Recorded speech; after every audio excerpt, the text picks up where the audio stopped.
I don't consider myself an improviser at all, but I think going through that kind of training is super helpful in composition. Just being able to kind of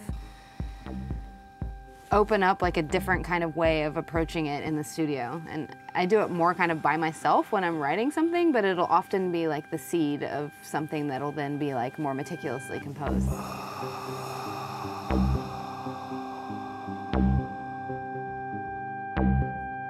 Is music you grew up with in general, do you think you still draw back from it, whether or not it's apparent? I think so. I think a lot of it's like, I don't know, when you grow up in a culture where it's like normal to just harmonize in church or something, right, like with a group of people, like where the notes aren't necessarily written down, but like you know the melody and you're kind of like improvising over it. Like, I think that's something that you carry with you. And it's also how I learned how to read music as well, through the church.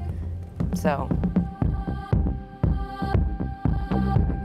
I think people love to categorize and factionalize and put things into different spaces, but I don't think that they necessarily have to be. I mean, I think it's really interesting when those categories kind of break down a little bit.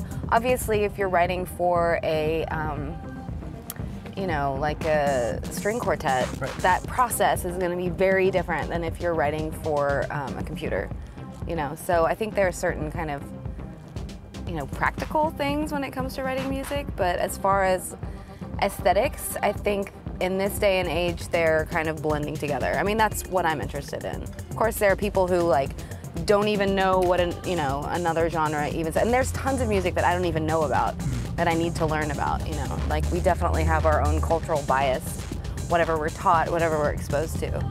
But I don't know if I answered your question. Totally agree.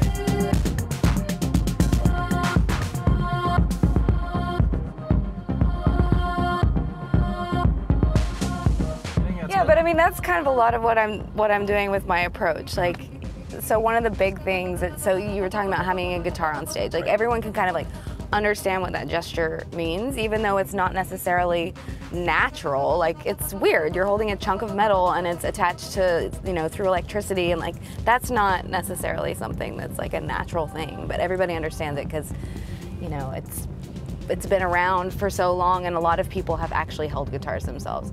So that's kind of what I'm trying to do with the voice, because most people can understand what it's like to vocalize. Most people can kind of empathize with that gesture. Oh,